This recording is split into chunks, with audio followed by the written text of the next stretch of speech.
Hello everybody and welcome to the Moto Mill. Today's video is going to be about this lovely Kawasaki here.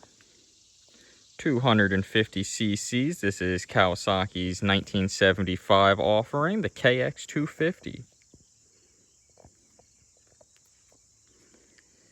You can see that the rear is different than 1974. Changed those shock mount locations just a little bit. Getting a little more travel out of it.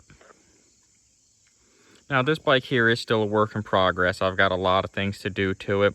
This is another one of my little budget builds that I'm slowly putting together here as I've got time and money to do it.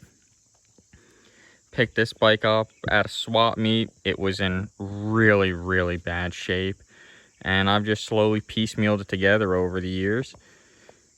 Still got to run some cables on it and stuff. I got to think just a clutch and a rear brake at the moment.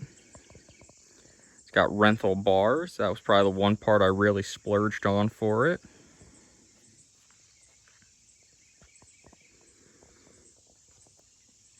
These bikes are really good offerings. I would have to say that by the mid-70s, almost all the manufacturers' 250 offerings were getting really good.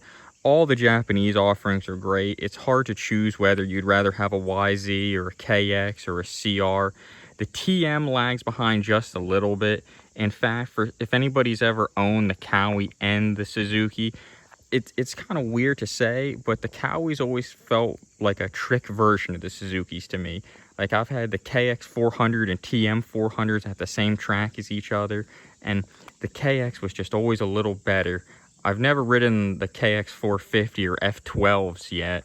I do have a 74 450 that I'm putting together at the moment, so at some point here we'll test that one out a little bit. But I've had a few of these. This is the only one I've got at the moment. Did a lot of changes on this bike. You can see it's got a really nice gas tank on it. It's got some scrapes, but man, I just love the originality.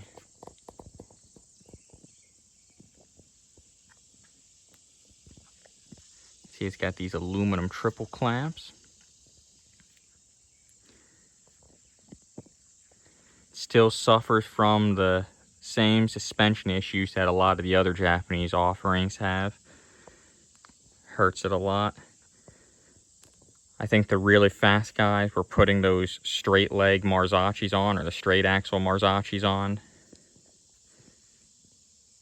Some of them were even magnesium already. I think you'd see a lot of the fast guys in Europe do that with the Suzukis and the Kawis, even some of the works offerings, I believe.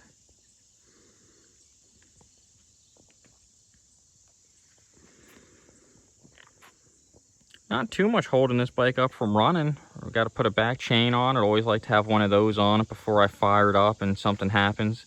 Got to put a throttle cable on it. Tighten things up just a little bit here and there. I got to find my head stay. I don't know if I even have one of those.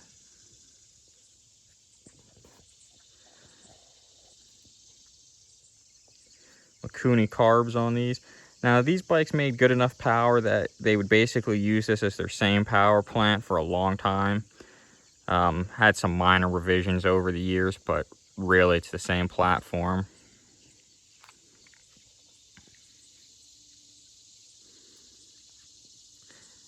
This bike, I definitely wouldn't ever turn my nose up at it. I would happily race one of these in the sportsman class, even against the European offerings. I mean, I know Husky Mag was so good, and the Mako handled great, and the Bull Taco could slide around any track, but nah, this Kawi just did everything really good, and it did it with that Japanese reliability. So this might be one of the better offerings, really.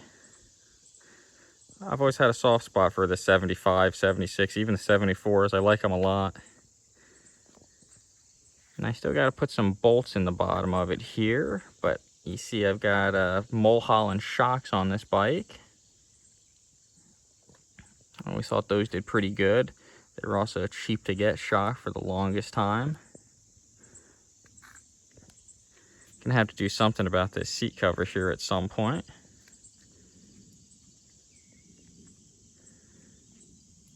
The one thing I really always liked about these Japanese bikes is the fact that they always had really nice billet parts on them. Like, I always liked those brake pedals. The Elsinores and things like that have nice ones as well.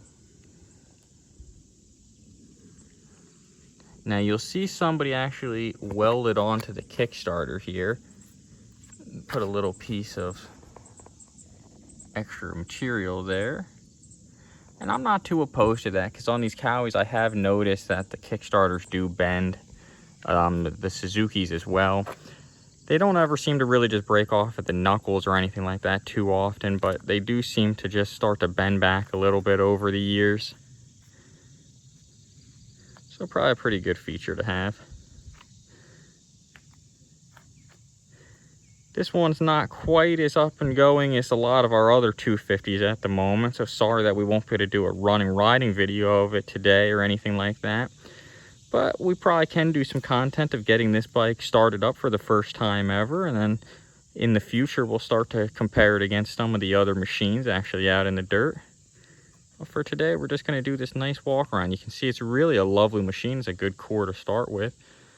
Now, one other thing that it's got I'd like to discuss with you guys before I end this video is that it's got a super trap welded onto the stock pipe.